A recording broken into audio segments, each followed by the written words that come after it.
He wasn't drafted, but don't feel sorry just yet for former Nebraska quarterback Sam Keller. While the suit itself isn't too heavy, actually it's quite comfortable, this adds an extra 60 pounds and makes it pretty hard to move on land.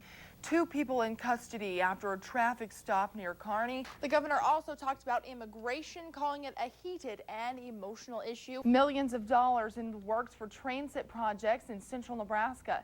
Missouri hasn't won in this stadium for 30 years. That's since 1978. But tonight, a different story.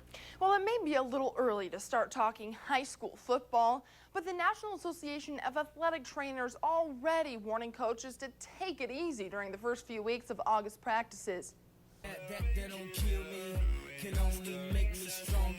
They may not be on the field, but high school football teams across the state are already hitting the weight rooms, trying to get bigger, faster, stronger.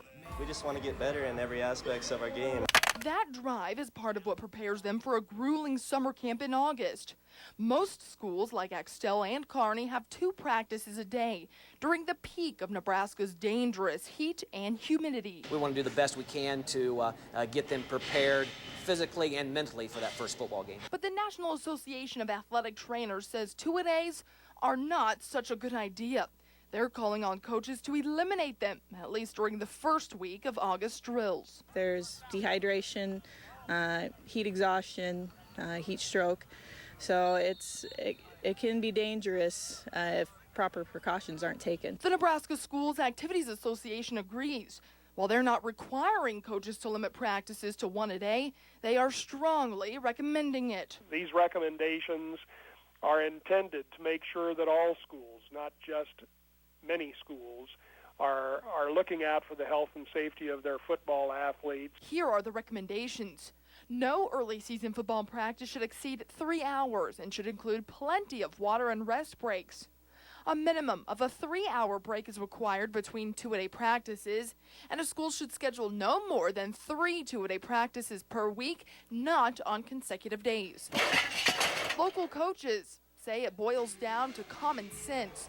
They want their athletes to be as healthy as possible. Most of us as coaches understand that we can't lose athletes, and we're not there to cause athletes to fall out in our practice or whatever. We want them there 24/7 every day. So I don't know, that might be a little micromanagement on the NSAA's part. Melody Pettit, NTV Sports, Axtell. The judge sentenced Kelsey Peterson 8 to 10 years for each of those 2 convictions. But with the way the Nebraska criminal law works, Peterson will probably not serve longer than the 6 years she's already been sentenced to in federal court. Such big news, isn't it? Come on, keep going. You guys just love to get it. Make sure you put it on the news. That's how worthless you are. Emotions ran high as the family of Kelsey Peterson filed into the Dawson County Courthouse, followed a short time later by the Lexington woman who took advantage of a teacher-student relationship to have sex with a 12-year-old boy. While District Judge James Doyle says Peterson isn't a pedophile, he sentenced her 8 to 10 years on both counts of first-degree sexual assault. That's to be served at the same time as her federal sentence, not in addition to that time. You have 2 sentences. The sentences are going to run at the same time. When she gets out on one sentence, she's going to get out on the other. This means Peterson could get out of prison in about 4.5 years. That's if she continues her intensive psychotherapy and good behavior. It's a relief to know that we got an adequate result. In the courtroom, just before the judge handed down the sentence, Kelsey stood up and through tears apologized to everyone, including the community, and says she didn't mean for anyone to get hurt. Peterson's attorney says the state convictions were a waste of time and that her federal sentence is punishment enough. He says it's a needless double prosecution. It was a lot of unnecessary expense to, in effect, sentence her to the same sentence she's getting in federal court. Now, it's not certain where exactly Peterson will serve out her sentence. It will be in a federal prison, and Peterson's attorney is requesting one that's closest to Nebraska. A former Nebraska football player now wanted by law enforcement after he missed a court appearance. Well, who says the economy is hurting in central Nebraska? A new report suggests sales tax receipts in Kearney rose more than $60,000 in March. That was compared to last year. Okay, we'll see you then. Thanks, Tim. An armed robber makes off with cash in Grand Island. Police say a man dressed in all black clothing entered the Island Inn motel. He then presented a weapon and demanded money. It happened just before 9:45 at night. Authorities confirmed the man was carrying a long-barreled firearm at the time, possibly a sawed-off shotgun. That's the same type of weapon that was used to rob a Grand Island pump and pantry just last week. No word, though, if police think the cases are related. The suspect in this latest case is described as being about 5'2". Please contact Grand Island Police with any information. A man convicted in a 2002 Nebraska bank killing, now accused of another murder. In total, 4 men were convicted for the 2002 bank slayings in Norfolk. Now, one of those men, Gabriel Rodriguez, facing charges of killing another person. He's accused of helping Jose Sandoval kill Robert Pearson that same year. That issue cropping up at hearing on Rodriguez's conviction in the bank case on Friday. Prosecutors say Rodriguez helped with the murder, then helped bury the body near Norfolk. A farm accident near Innavale in Webster yesterday. Now a young child dead. The 22-month-old baby was killed yesterday afternoon after being backed over by a skid steer loader.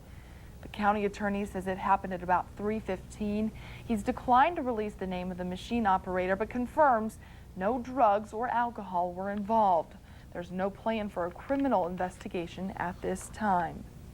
Police in Hastings cracking down on dangerous driving habits during a special enforcement campaign. It was part of their latest Click It or Ticket efforts, which ran from May 18th through the 31st. During that time, officers contacted 341 people for various traffic violations.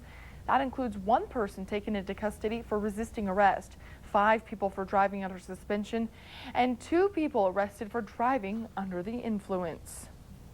Law enforcement also putting in overtime in Hall County.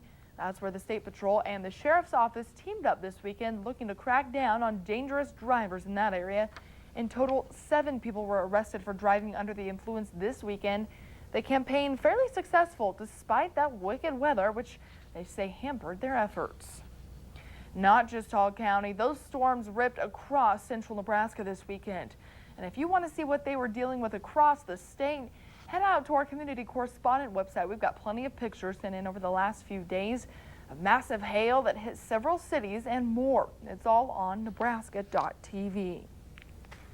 2 American reporters are facing hard time in North Korea's notoriously brutal prison system this noon.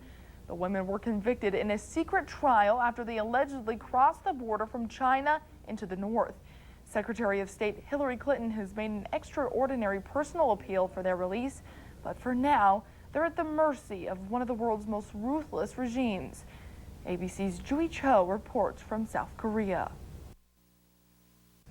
Now, an unusual crime case causing some confusion in eastern Nebraska.